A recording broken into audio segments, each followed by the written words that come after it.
নগাঁও মহাবিদ্যালয়ত বিকশিত ভাৰত যুৱ সংসদ 2025 নগাঁও আৰু হুজাই জিলাৰ ছাত্ৰ-ছাত্ৰীৰ অংশগ্ৰহণেৰে অনুষ্ঠিত হয় যুৱ সংসদ অনুষ্ঠানৰ লগত সংগতি ৰাখি আয়োজন কৰা হয়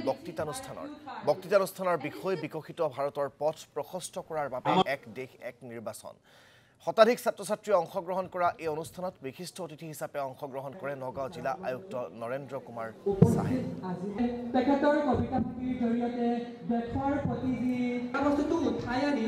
ভাৰতবৰ্ষৰ 300 বিভিন্ন প্ৰতিষ্ঠানৰ ভিতৰত নগাঁও কলেজ অট'নমাছতো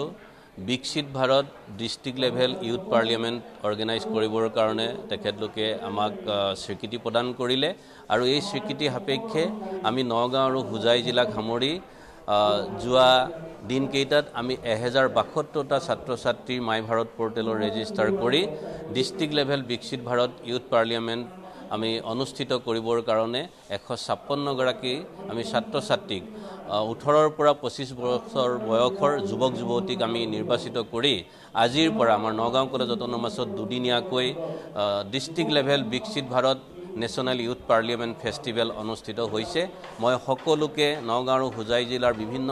অনুষ্ঠান প্ৰতিষ্ঠানৰ সকলো সদস্যই যিসকলে এই অনুষ্ঠানত আমাক অৰিহণা যোগালে সকলোকে মই ধন্যবাদ আৰু কৃতজ্ঞতা জ্ঞাপন কৰিছোঁ আমাৰ ছাত্ৰ-ছাত্ৰীসকলে নিজৰ নিজৰ বক্তৃতাৰ জৰিয়তে ৰাষ্ট্ৰ নিৰ্মাণত তেওঁলোকৰ অৰিহণা যোগাব পাৰিব আৰু সুন্দৰ